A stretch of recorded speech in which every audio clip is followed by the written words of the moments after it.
Bonjour, chers téléspectateurs et téléspectatrices. Bonjour, bien-aimés dans le Seigneur. Bonjour à tous mes amis, à tous ceux qui regardent cette émission.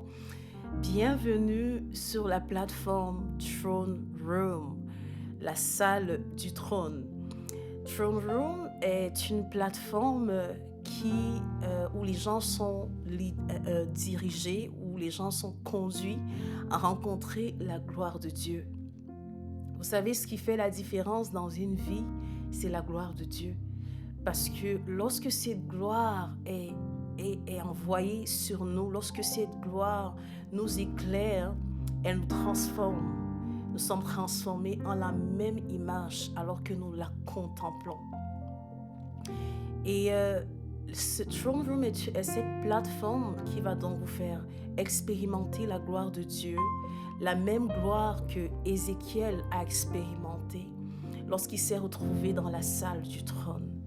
C'est une vision qui est vraiment inspirée d'Ézéchiel chapitre 1 et 2, où le prophète va rencontrer la gloire de Dieu et recevoir une mission. Et il va être introduit dans sa destinée comme jamais auparavant. Il va recevoir une direction claire par rapport à sa vie. Et c'est l'essence de cette plateforme, c'est de vous amener à expérimenter la gloire de Dieu de façon à ce que vous puissiez entendre Dieu et recevoir une direction pour votre vie, recevoir une vision claire de la destinée qu'il a pour vous, de l'appel qu'il a pour vous. Je vais juste partager avec vous l'expérience d'Ézéchiel parce que c'est l'expérience dans laquelle nous serons amenés tout au long de notre parcours sur cette plateforme. Ézéchiel chapitre 1, il y a 28 versets et je vais juste lire quelques portions de ces versets. Je vous encourage à lire le chapitre entier. Donc Ézéchiel chapitre 1. La 30e année, le 5e jour du 4e mois, comme j'étais parmi les captifs du fleuve du Kébar, les cieux s'ouvrirent et j'eus des visions divines. Le 5e jour du mois, c'était la 5e année de la captivité du roi Joachim. La parole de l'Éternel fut adressée à Ézéchiel, fils de Buzi, le sacrificateur dans le pays des Chaldéens, près du fleuve du Kébar, et c'est là que la main de l'Éternel fut sur lui. Je regardais, et voici, il vint du septentrion un vent impétueux, une grosse nuée et une gerbe de feu qui répandait de tous les côtés une lumière éclatante, au centre de laquelle brillait comme de l'airain poli, sortant du milieu du feu. Au centre encore apparaissaient 4 animaux dont l'aspect avait une ressemblance humaine. Et le verset 6 décrit l'apparence des animaux et décrit les mouvements des animaux. Je ne vais pas tous les lire, je vais continuer. Je vais aller directement au verset 20. Au-dessus des têtes des animaux, il y avait comme un ciel de cristal resplendissant qui s'étendaient sur leur tête dans le haut. Sous ce ciel, leurs ailes étaient droites l'une contre l'autre, et ils en avaient chacun 2 qui les couvraient, chacun 2 qui couvrait leur corps. Ça continue, ça parle du bruit des ailes des animaux. Verset 26. Au-dessus du ciel qui était sur leur tête, il y avait quelque chose de semblable à une pierre de saphir en forme de trône. Et sur cette forme de trône apparaissait comme une figure d'homme placée en haut. Je vis encore comme de l'airain poli, comme du feu au-dedans duquel était cet homme et qui rayonnait tout autour, depuis la forme de ses reins jusqu'en haut et depuis la forme de ses reins jusqu'en bas. Je vis comme du feu et comme une lumière éclatante dont il était environné, tel l'aspect de l'arc qui est dans la nuit en un jour de pluie. Ainsi était l'aspect de cette lumière éclatante qui l'entourait. C'était une image de la gloire de l'Éternel. À cette vue, je tombais sur ma face et j'entendis la voix de quelqu'un qui parlait. Chapitre 2.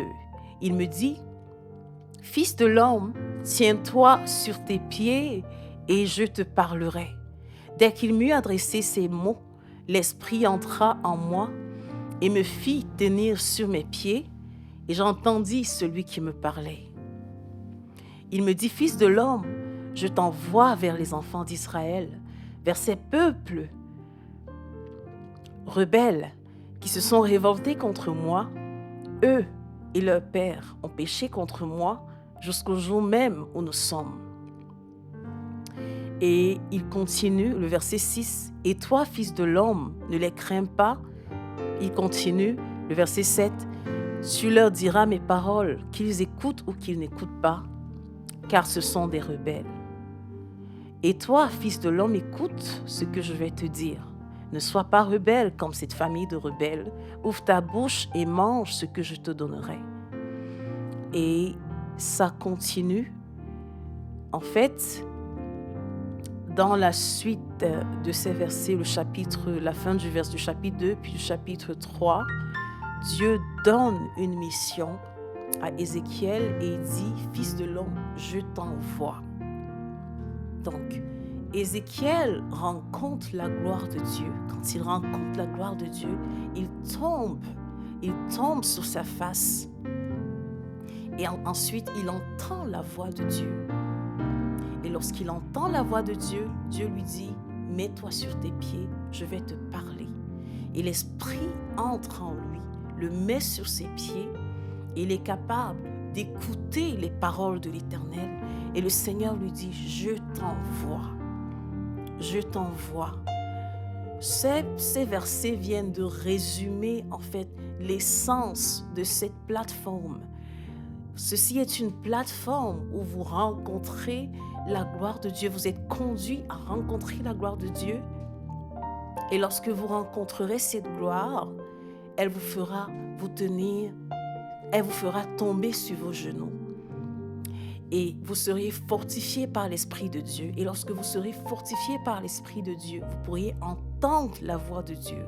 Entendre la voix de Dieu de façon spécifique par rapport à votre vie, par rapport à la vision qu'il a pour vous, la destinée qu'il a pour vous. C'est ici l'essence de cette vision de Throne Room. Une fois de plus, je vous souhaite la bienvenue et je sais que par la grâce de Dieu, nous allons avoir cette expérience du trône et je sais qu'il y aura beaucoup de témoignages parce que le Seigneur nous appelle à une intimité plus profonde avec lui. Et ici, nous allons utiliser l'adoration pour aller vers lui afin d'expérimenter sa gloire. Je vous invite juste à le contempler. Et pendant que nous le contemplons, nous serons transformés en la même image de gloire en gloire.